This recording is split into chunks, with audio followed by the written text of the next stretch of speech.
Hello everyone. তো আজকে আমি গেছি বাগবাজারে। তো বাগবাজার ঘাটে যাওয়ার আমার খুব ইচ্ছা ছিল। তো এখানে আমি আজকে যে কটা জায়গায় গেছি সবই হচ্ছে কলকাতা হেরিটেজের মধ্যে। তো এই যে ঘাটটা যেটা দেখতে পাচ্ছ, এটা হচ্ছে ছেলেদের চান করার ঘাট, আর পাশেই আছে মেয়েদের চান করার ঘাট। তো আমি দুটো ঘাটেই গেছি জাস্ট তোমাদেরকে দেখানোর জন্য। তো এইখান থেকে দেখো আমি সুন্দর একটা গঙ্গার ভিউ পেয়েছি। তখন ঠিক দুপুরের টাইমটা ছিল এবং যেহেতু একটু মেঘলা মেঘলা ছিল বলে অতটা রোদ ওঠেনি এবং আমরা খুব কমফোর্টেবলি ঘুরতে পেরেছি। তো এটা হচ্ছে দু সাইডের রাস্তা। তো এক সাইডে দেখো আমরা যখন ওই হরিদ্বারে গেছিলাম যেরকম ওই গঙ্গা জলের জারগুলো পাওয়া যায়, তো এখানেও ঠিক তাই সেম। তো এইখানে যে এটা দেখতে পাচ্ছ, এখান থেকে কিন্তু হাওড়া যাওয়ার লঞ্চ কিন্তু ছাড়ে।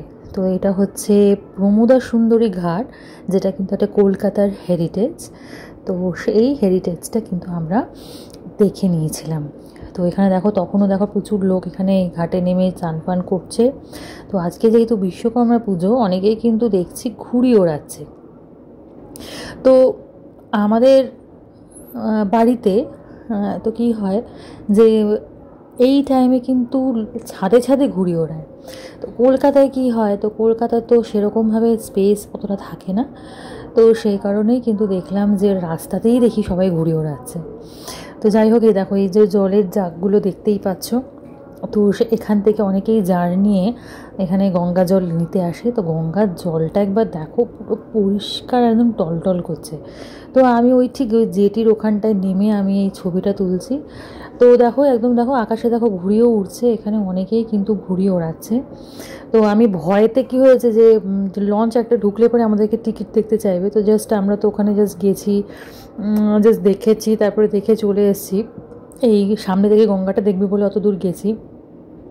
তো ওখানে লঞ্চ ঢোকার আগেই আমরা ওখান থেকে চলে এসেছি, আদারওয়াইজ কী হতো আমাদেরকে ফাইনে নিত, বিকজ আমরা তো লঞ্চে উঠিনি। তারপর দেখো এখানে দাঁড়িয়ে দেখতে দেখতে হঠাৎ করে দেখো এই যে এটা লঞ্চ ঠিক না, মানে কি বলবো, যাই হোক। তো এই যে জিনিসটা যেটা আসছে সেটা হচ্ছে, মানে জানতে পারলাম এটা ঢাকা যাচ্ছে। তো একদম উপরে একদম ফ্রন্টে এটা লেখা আছে ঢাকা, মানে এখান থেকে যাবে ঢাকা। তো মানে আমি জানতাম না। তো ওখানে এই ইনফরমেশনটা ওখানে একজন বসেছিল, সে বলল যে এখান থেকে এরকম প্রচুর পরিমাণে আর্মস যায় ঢাকাতে। তো তো এটা হচ্ছে দেখো মাঝেরহাট যাওয়ার ট্রেন, ঠিক ওই বাগবাজারের ওই ক্রসিংটাতে এটা দাঁড়িয়ে আছে। তো এই ট্রেনটা করে তোমরা যদি আসো ডাইরেক্ট একদম বাগবাজারে নেমে যেতে পারবে, একদম পুরো ঘাটের কাছে। তো যেহেতু আজকে তোমাদের বললাম বিশ্বকর্মা পুজো, তো এখানে প্রচুর বিশ্বকর্মা ঠাকুর হয়েছে।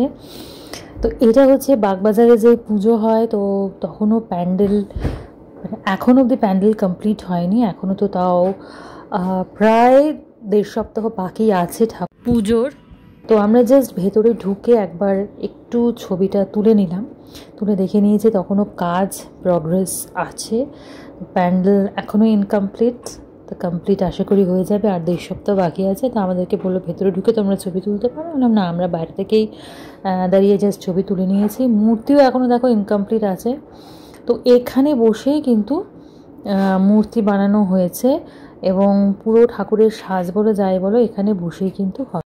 এখন যেহেতু দেখো নাটক দেখার চল কিন্তু খুবই কমে গেছে, নেই বলতে গেলে চলে। এটা হচ্ছে গিরিশ মঞ্চ, এখানে প্রচুর কিন্তু নাটক হয় এবং এখনও রীতিমতো নাটক চলছে, তবে নাটকের যে দর্শক সেটা কিন্তু রীতিমতো কমে গেছে বলতে গেলে। তো তারপরে সেখান থেকে আমরা হাঁটতে হাঁটতে চলে গেছিলাম মায়ের বাড়িতে। এবং দেখো এই সামনে এরকম পদ্ম ফুল বিক্রি করছে, তো আমরা ওখান থেকে 2টো পদ্ম ফুল নিয়ে নিয়েছিলাম। তো সবাই এখানে এই পদ্ম ফুল কিনে মাকে দেয়, তো আমরাও সে কারণে এখান থেকে পদ্ম ফুল কিনে দিয়েছিলাম। এক একটা পদ্ম ফুল 10 টাকা করে নিয়েছিল। তো তখনও দেখো 4টে বাজেনি, তখনও দরজা খোলেনি। এটাও কিন্তু কলকাতা হেরিটেজ। তো দেখো বিশাল বড়, এটা পুরোটাই হচ্ছে মায়ের বাড়ি। তো এখানে পুরো লেখাই আছে এটা হচ্ছে কলকাতা হেরিটেজ। তো এটাও কিন্তু হেরিটেজের, কলকাতা হেরিটেজের মধ্যে একটা। তো 4:10 নাগাদ এই মন্দিরের দরজা খুললো, তারপরে আমরা ওপরে উঠে গেলাম। তো তার আগে আমরা এখানে দাঁড়িয়ে একটুখানি ফটোশ্যুট করে নিচ্ছিলাম। তো জানি না ভেতরে ফটো অ্যালাউ করবে কি না। তারপর আমাদের বললেন যে না, এমনি একটু ফটো তুলে নিন, সেটা তোলা যাবে। তো জিজ্ঞেস করি আমরা ফটোটা তুললাম। তো বাইরে দাঁড়িয়ে দাঁড়িয়ে কী করব, ততক্ষণে আমরা এই পদ্ম ফুলটাকে একটু ফুটিয়ে নিচ্ছিলাম। তো সবাই দেখি পদ্ম ফুল ফুটিয়ে দিচ্ছিল। তারপরে কে জানি একটা বললো যে না, এই পদ্ম ফুলটা এইভাবেই দিতে হবে, ওরা নিজেদের মতো করে ফুটিয়ে নেবে। কিন্তু আমার এত ফোটাতে ভালো লাগছিলো। এই দুর্গাপুজোর সময় না 108টা এরকম করে পদ্ম ফুল আমি ফোটাই, যেহেতু আমাদের বাড়িতে পুজো হয় এবং ঠিক সন্ধি পুজো বলো, তখন তো এই পদ্ম ফুল লাগে। তো 108টা পদ্ম ফুল আমরা এইভাবেই ফোটাই। আমার খুব ভালো লাগে, খুব মজা লাগে। তো তো কিরকম একটা পুজো পুজো ফিলিংসও হচ্ছিলো।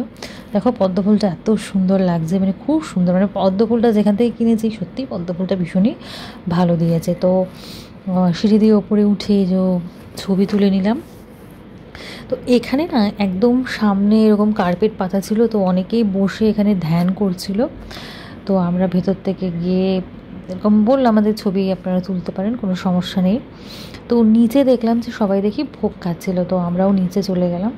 নিচে গিয়ে আমরাও ভোগ খেলাম। তো দেখো এখানে অনেকেই বসে আছে, বসে ধ্যান করছে, মায়ের সামনে বসে ধ্যান করছে। তো এই যে ভোগ, তো ভোগটা বেশ ভালোই ছিল। তো আমি এখান থেকে 2 বাটি ভোগ নিয়ে নিয়েছি। তো তারপরে আমরা চলে গেছিলাম এই বলরাম মন্দিরে। তো এই হচ্ছে রামকৃষ্ণ মঠ, বলরাম মন্দিরটা হচ্ছে রামকৃষ্ণ মঠ। এটাও কিন্তু কলকাতা হেরিটেজের মধ্যে কিন্তু একটা। তো এখানে কী ছিল, এখানে একেবারে লেখা ছিল যে ফটোগ্রাফি স্ট্রিক্টলি প্রহিবিটেড। তো সে কারণে আমরা এখানে মন্দিরের ভিতরে ফটো তুলিনি, তো বাইরে থেকে আমরা ফটো তুলে নিয়েছিলাম। এটা হচ্ছে বলরাম মন্দির। এটাও হচ্ছে ওই মহারাজজির মঠ, এখানেও কিন্তু ধ্যান হয়। তো মন্দিরের ভেতরেও কিন্তু ছিল মায়ের একটা মন্দির, আর একটা জগন্নাথ সুভদ্রা বলরামেরও কিন্তু একটা মন্দির এখানে ছিল। তো দুটোই আমরা দেখে নিয়েছিলাম। তো এই ছিল আজকে আমাদের কলকাতা হেরিটেজ ট্যুর। তো আশা করি তোমাদের ভিডিওটা ভালো লেগেছে। ভিডিওটা ভালো লাগলে লাইক করো, কমেন্ট করো। তারপরে যেতে যেতে আমরা খেয়ে নিয়েছিলাম এই রাবড়ি আইসক্রিমটা।